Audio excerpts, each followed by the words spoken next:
What's going on, everybody? Good Sunday morning. I hope you're ready to spend a part of your Sunday morning thinking about maybe the most interesting position on the Seattle Seahawks depth chart as of right now. I am, of course, talking about the position of cornerback. I get questions in chat all the time. I get questions in the Discord all the time. And it's not just me. I know that Seahawks fans everywhere are talking about this and thinking about this and trying to figure it out. Who are the cornerbacks going to be? Who are we going to put out there? Who's going to get benched? Who's going to get the snaps? Who's going to get the starts? What are we doing? And is it going to be good enough? All very valid questions. I will say for my part, I have a good deal of confidence in this pass rush to be able to mitigate some cornerback weaknesses, but that doesn't mean we want to have bums out there in our secondary.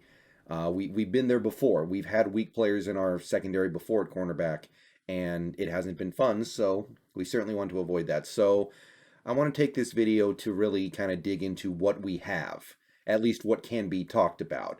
There are certain players on our cornerback depth chart that I can't really speak to right now in these terms.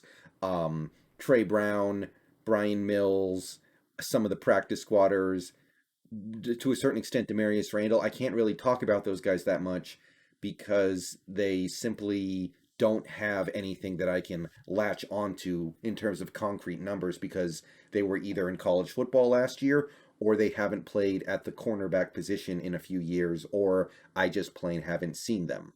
Gavin Heslop, Jordan Miller, Jackson Stanley, these guys, we don't know. We don't really have any reason to believe they might be good or bad. So I'm going to be focusing on the veterans currently on this 90-man roster, or as it were, 91-man roster.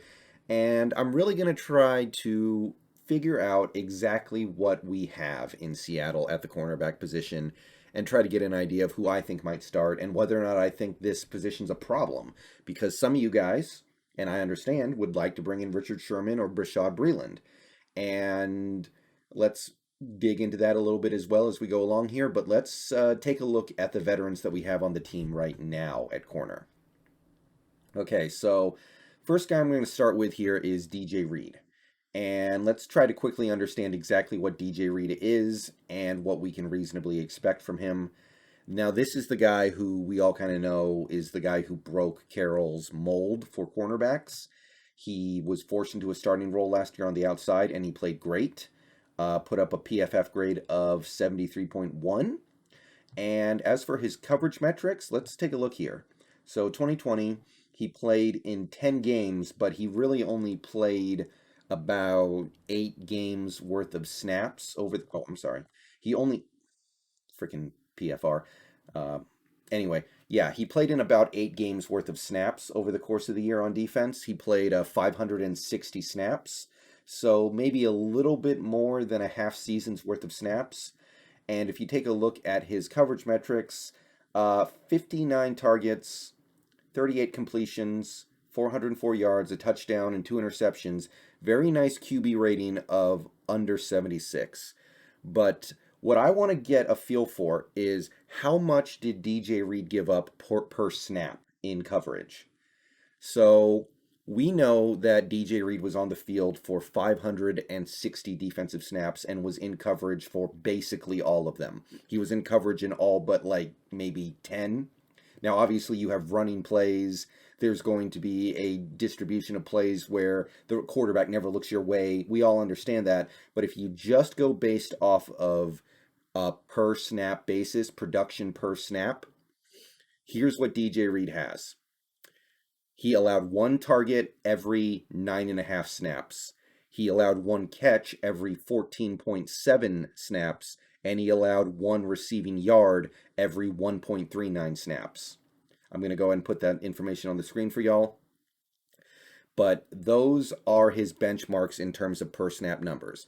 1 target every 9.5 snaps, 1 catch every 14.7 snaps, and 1 yard every 1.39 snaps. So those are the numbers I'm really going to be trying to compare to our other players to try to get an idea of what we have and if what we have is enough. So remember those numbers. We'll come back to them later, and hopefully they stack up well because I think a lot of people, myself included, expect DJ Reed to be one of our guys. They expect DJ Reed to be a starter and they expect him to play well. So put that in your back pocket. Let's proceed on to our next player. Mikel Witherspoon, he's a new addition. He came over from the 49ers. A lot of people are worried about this guy with, I get it, right? Obviously, Mikel Witherspoon didn't leave the best impression on the 49ers, but it wasn't for a lack of showcasing talent and ability. There were moments when he looked great. Last year, he had a PFF grade of over 80, much better than any Seattle cornerback last year. Really, really good stuff from Witherspoon. The problem is, he only gave you about 333 snaps on defense. So that's slightly more than a quarter of a season, a little less than a third. Maybe we're talking about like 30% of the snaps the average cornerback can expect to play over a full season. And that's not a very big sample size. However, if you take a look at what he did on a per snap basis to earn that PFF grade, let's take a look here. So 333 snaps, 32 targets, 19 completions, 177 yards, 2 touchdowns and a pick. QB rating very respectable, 82.4. Okay, but what is that per snap? How is he doing on a per snap basis in coverage? He's giving up 1 target. He's being targeted once every 10.4 snaps. So that's actually pretty comparable to DJ Reed. He's actually getting targeted less than DJ Reed was last year, and we loved DJ Reed last year. He's allowing 1 catch every 17.5 snaps. So 1 catch every 17.5 snaps he's on the field. And he's allowing 1 receiving yard every 1.88 snaps he's on the field. So very positively comparable to DJ Reed, honestly. In fact, in terms of per snap production as a coverage player, he's actually better than DJ Reed, at least in 2020. Now, if you go back to 2019 and 2018, admittedly, you will find numbers that are much less impressive. He gave up a lot more in coverage those years. But if you're just looking at the most recent year, the most important year that we're using to evaluate him, because it's the season he just played, pretty good. Okay, now we move on to the next veteran corner we have on the team. Avert your eyes, Trey Flowers. I think we all know what the deal is with Trey Flowers. He did not play well last year, did not endear himself to the fans, did not do anything to prove that he belongs in the league going forward, but he's on the team for another year. So let's talk about him. Played 578 snaps, had a PFF grade of 54.4, which is bad but not atrocious. And what did he do with those snaps? Okay. 2020, 71 targets, 55 completions. Stop doing that, PFR. Geez. 585 yards, 1 touchdown allowed. Somehow he only allowed 1 touchdown in coverage. Yeah, I don't believe it either. QB rating of 105.7. Bad, but not the worst, I guess. And what does that actually put Trey Flowers at? So he gets targeted once every 8.14 snaps. So he gets targeted quite a bit more than Reed and a lot more than Witherspoon. He allows 1 catch every 10.5 snaps, which is way worse than Reed or Witherspoon. And he allows 1 yard every snap, basically. He allows slightly more than 1 receiving yard per snap played. So, yikes. Okay, that's not good. Yeah, okay, so based off what we saw last year, based off the coverage metrics, what we saw with our eyes is being backed up by data. Quite simply, Trey Flowers isn't it. The next veteran in the cornerback room is Randall, but unfortunately, we can't really take a look at him beyond just this PFF grade because, frankly, last time he played cornerback in the NFL, he was a Packer and it was 2017, and I don't have coverage metrics that go back that far. He's been playing safety in recent years, and that's not a good comparison to make when he's changing positions back to corner for us. 2017, the last year he played corner, was a decent year for him, 62.7 PFF grade. Not bad, but it's hard for me to make any kind of evaluation of Randall's ability to play corner at this point in time and what he might be able to do in coverage. So we have no choice but to simply move on to our 5th and final veteran cornerback that we're going to be evaluating in this video, Pierre Desir. PFF says he was awful last year, 48.1. I have had to remind people in the past, and I will continue to do so, that he played on the Jets. a team that spent most of the year looking like they were trying to lose, a team that was historically bad for a good chunk of the season. You're going to look bad when you're on the Jets. Everybody's going to look bad when you're on the Jets, pretty much. We'll see if Sam Darnold can prove that statement correct this year for the Panthers. But yeah, I'm not putting a ton of stock into this. I wouldn't put a ton of stock into his coverage numbers either, but let's take a look at them anyway, because at the end of the day, he is responsible for the way he plays to a certain extent. And let's just try to be completely fair here. So, 2020, he played 514 snaps. So basically half a season worth of snaps, maybe a tiny bit more, but basically half a season. 53 targets, 41 completions, 524 yards, 5 touchdowns, 3 interceptions, QB rating of 115.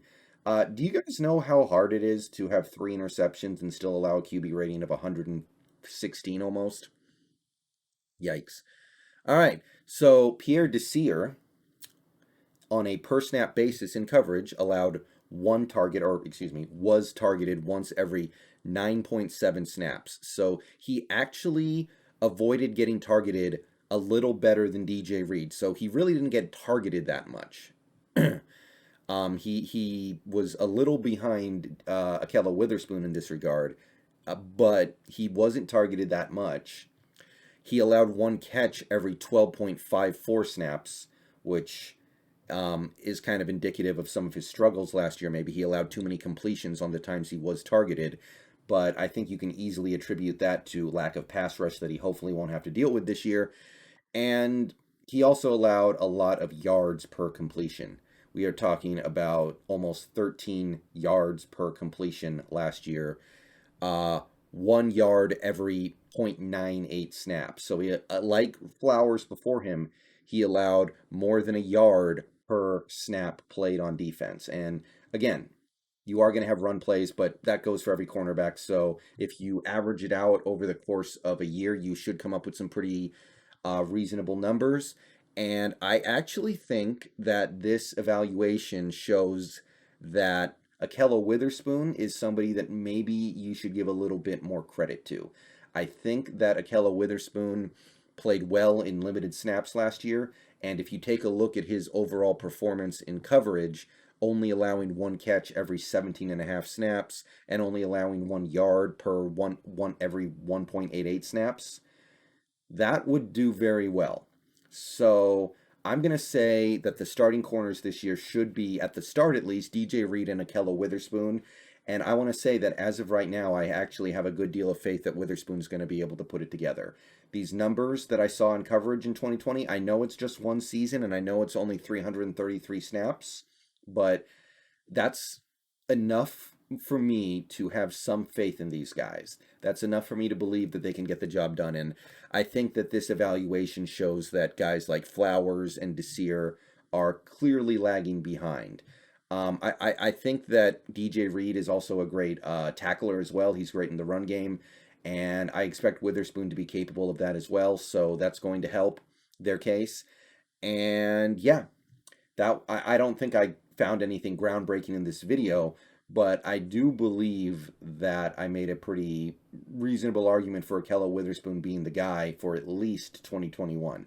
So I'm going to say, give the man a shot, trust him to get the job done in 2021, and if things don't start out well in the first month, maybe month and a half, you do have options on the bench, but based off the 2020 play of these players, there's very little doubt about which player belongs on the field more. All right, I'm going to get out of here. Peace out. Go Hawks. See you guys later today. There will be another video today about the final day of rookie minicamp. And yeah, let me know what you guys think. Who do you want to start at corner? Do you maybe want to let one of the rookies go? And look, I want to say, I'm not saying anything bad about Trey Brown, but I get the sense that he might not come out of the starting gates that strong. I want to let our veterans be out there starting week 1, and then we go from there. That's how I feel about things right now. Maybe when we get closer to the season, I'll feel differently. But right now, I think our starting cornerback should be DJ Reed and Ahkello Witherspoon, with Flowers and maybe Pierre Desir waiting in the wings with Demarius Randall, and then Trey Brown. He's going to have to prove himself at some point later in the season. All right. See you guys later.